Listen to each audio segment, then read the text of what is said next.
malaki. Marami to. Walang malaki. Ayun sila.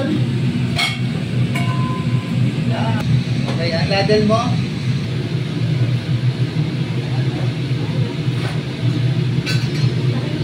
Yung first time po ba kami dito faces eh? Si Chef. Ito. Okay.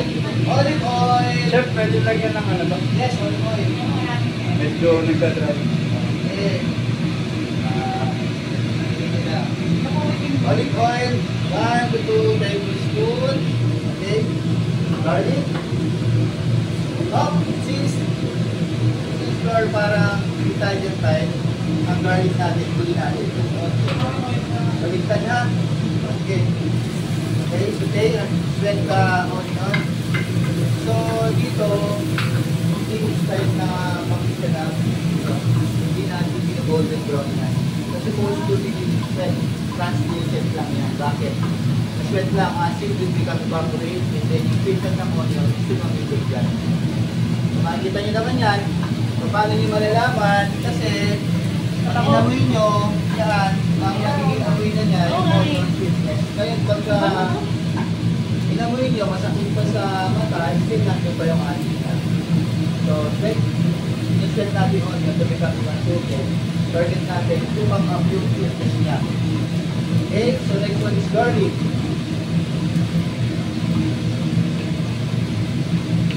So garlic, same din. Maging garlic, maging salt lang siya. Ha? Yeah.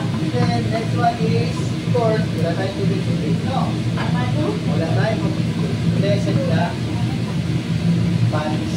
Kasi kung nilagay natin ang tomato paste, hindi natin na-ipis yan because ng panis. Isa pa, yung color ng tomato paste, that is color red. Ma-maintain pa niya, angat pa niya yung kulay ng red, saka yung aroma niya, saka yung taste niya umangat pa rin. Kaya dapat i-putitay pa rin natin. Okay, let's say natin yung tomato paste natin, na halo na natin. So, ito muna. Why? Kasi nga nasa lata, pero mahal to ah. Pwede na. Ay, ma'am. Ano ba lang dyan? So you can do a, you can do a local na. Then of course, 50-50 the press. Mas masarap kasi pag press. Mas inabay kasi ang gamit tayo sa tayo sa press dito. Okay? Okay, lagay na. And then, once nilagay nyo, you have to karikali. Target natin is to make the tomato out of the liquid. Kasi yung tomato na mabasa pa siya, hindi siya nag-evaporate. Yung taste kasi natin ito pero may chance pa rin. Mabilis mabalo. Ito yung taste na tomato. Tomato is acid, sabi mo nga, but on the other hand, kung hindi natin naluto ng maayos, mabilis siya maumalis. Hindi lang, ayan. Ito lang siya. So later on, nalagyan natin ang olive oil. So kaya natin medyo madami kasi na ilalagay natin sa pasta and sa pizza. So gagawin natin marinara for the pasta and for the pizza. So ito, sige lang, keep mo na nila. So next one is to put herbs, no?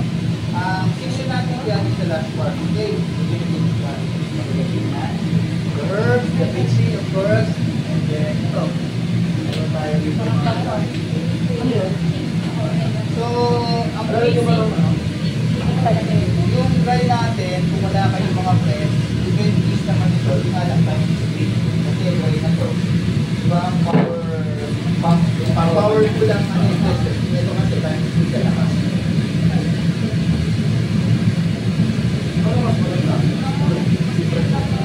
Ano mas maganda yung prep? Yes, yes.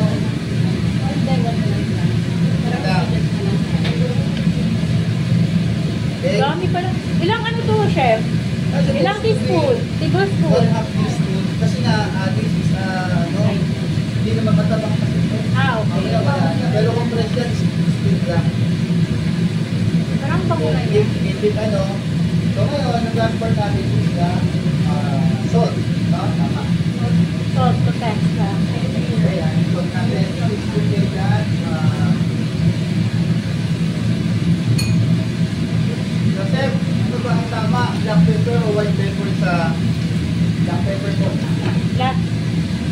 salt, pepper is for the grits. Ha? Bango na. Tayo, May mo. No? Bango na yun. For instance, they use the parmesan. Wala ka.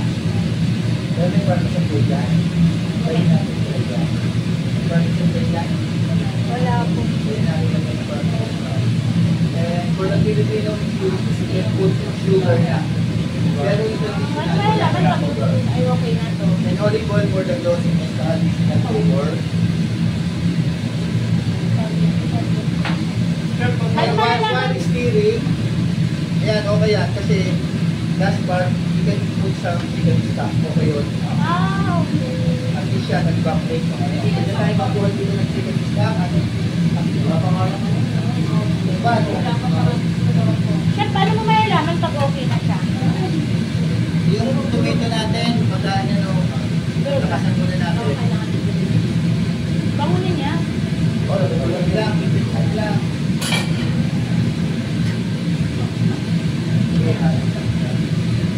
So, this one, maamoy mo naman siya kasi nga, the more na ano siya, the more na ano. Ito kasi mga buo na to, hindi pa luto yan. Ito, hindi pa luto yan, pero we have to press it.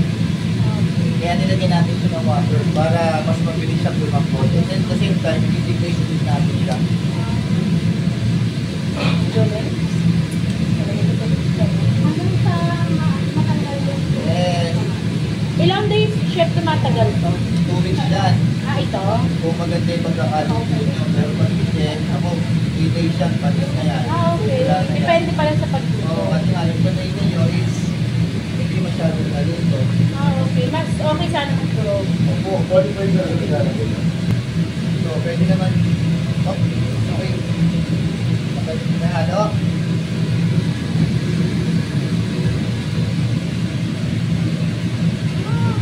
Pero mas maganda to pagka Ah, okay. Mas makulay. Mas safe pa eh. Parang mapunta. Diba, galing niya ng libot. Libot na bulegana. Yan, hindi siya nila. Bango, grabe. But for them, traditional tayo.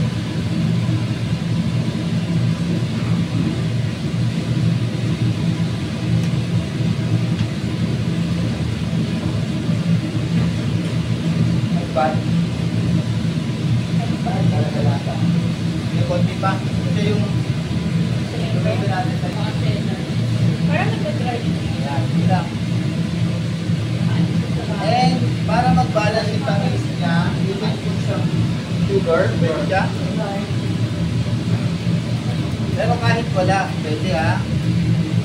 So, sige, pwede na 1 teaspoon.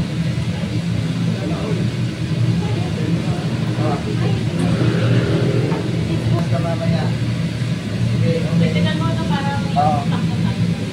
Okay, diba?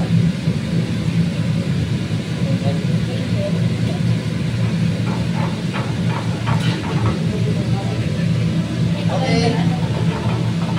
We will ano na. Oh? Ito. So, Patry nga, next chef, one. yung ganun. Next one.